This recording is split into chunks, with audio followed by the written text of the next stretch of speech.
Does he speak? Hi, pleased to meet you. I'm Stephen. Stephen Andrews, 22 years old, from Sheffield. Yep, that's me. So what do we have here then? So you want to work here at Save the Children? Apparently you are trustworthy, reliable, and a hard worker, is correct?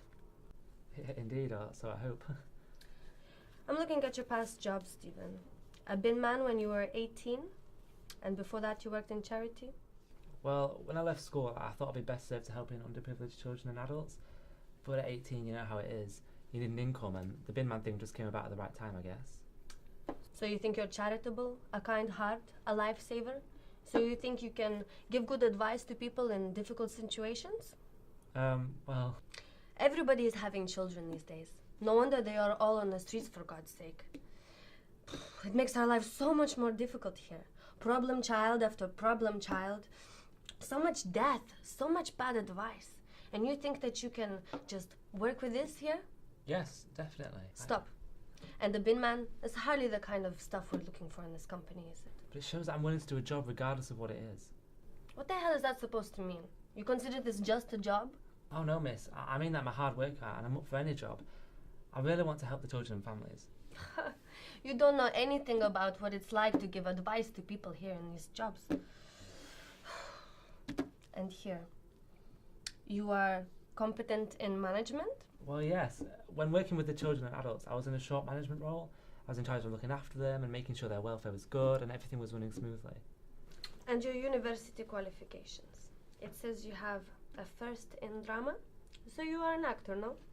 Yes, I took a degree in drama and theatre and I managed to get first. So you think you can just act your way into this job? No. It was my dream to act ever since I was little. I'm always entertaining me and I thought I'd make a career out of it. So why not do a acting job then? Why you come here for this job? Well, to be honest, the acting wasn't paying the bills. But if it was your true passion, then why give it away so quickly? Because things change. Sure, I still love to do that, but I need to do something more mature. It's time to be an adult. Look, sometimes you have to put your dreams aside to start earning. Maybe then I can start performing again. I'd like to master in theatre production, but obviously I can't afford that currently. Listen, Stephen, while I applaud your enthusiasm for the role, I just don't think you're right for the job. I'm sorry. I really am. Sit down, please. I haven't finished. Look, let me tell you something about me. Okay, you have 1 minute. Don't you know how hard it is for students? No. Well, it's tough. I didn't leave school with many qualifications. I've had to do jobs I didn't want to do just to make ends meet.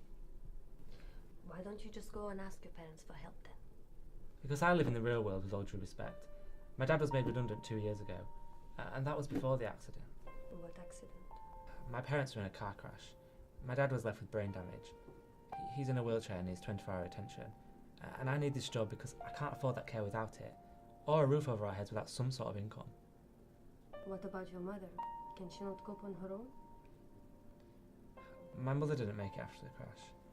2 years ago last week was the anniversary of her death. I'm sorry. This is more than just a job for me. This is my life. I can deal with myself struggling, but I can't bear seeing my dad struggle. It's not fair. He's not the same dad I had when I was little, you know? My mum and dad were always my biggest supporters, telling me I can go as far as I can with the acting. Your parents are supposed to look after you, but now it's me looking after him, and it's so hard. I'm up to my eyeballs in debt after uni. I can't afford to pay rent anywhere, let alone buy a house. I can't even manage to pay for my dad's care anymore. The benefits we get barely cover the cost of the shopping and medical equipment he needs. This is the 11th interview I've been to, and do you know what I keep being told? You need more experience to work here. Well, tell me, miss, how am I supposed to get experience if no one is willing to take a chance on me? Okay. I'll see what I can do for you, Stephen. Your parents should always be there for you. I understand that. I know it. By the way, Yeah? my name is Tanya Raskova. It's a real pleasure to meet you. You see, my parents were killed as well in the Russian apartment bombings when I was little. I was away with my grandparents, and my parents were at home. Like you, I remember the date very well.